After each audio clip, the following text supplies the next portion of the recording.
What's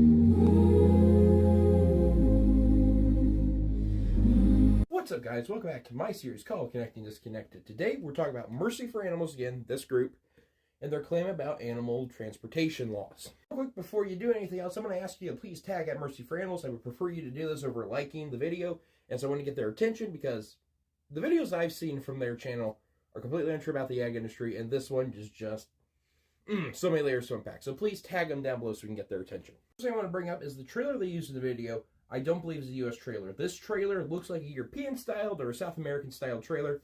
The reason I'm bringing that up is if you're going to be making a video about U.S. ag laws, you should get the piece of equipment right. You should get the correct trailer that's used in the U.S. If you're using just a random one, clearly you don't understand how the process works or how the U.S. agriculture works. So it's a small thing, but I wanted to bring that up first and foremost. They got the trailer right. It should look more like this. This is a U.S. trailer that you usually see in the U.S. This is like a European style or maybe a different country trailer. Yeah.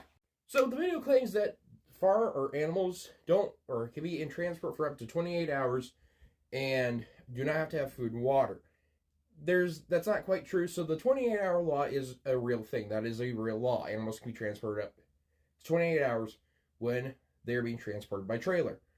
However, if you hit that 28-hour mark, you have to stop for at least 5 to 6 hours. I think it's actually 5 hours. And feed, water. All the animals have to come off the truck, and you have to sit for 5 hours, let those animals rest, and get water and all that. Now, I want to make this very clear.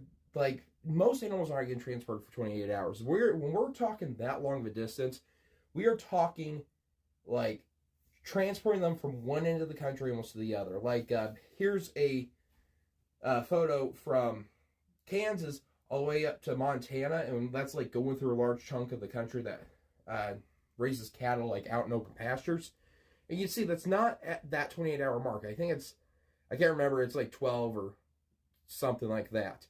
The reason I'm bringing this up is if we unload animals, we keep loading them back up. If we unload animals and keep loading them back up, we add more stress to the... The other thing I want to point out is that most of our animals are not transported for up to 28 hours. Here's a photo of all the slaughter plants in the U.S. that include small, large, and medium-sized factories.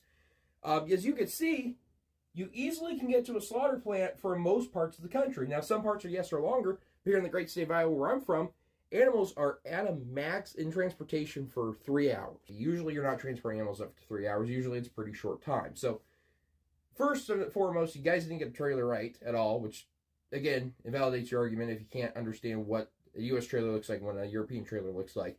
And second and third, yes, it is a law, but you forgot to mention the 5-hour arrest time. And last thing, most animals aren't transported for that long amount of time.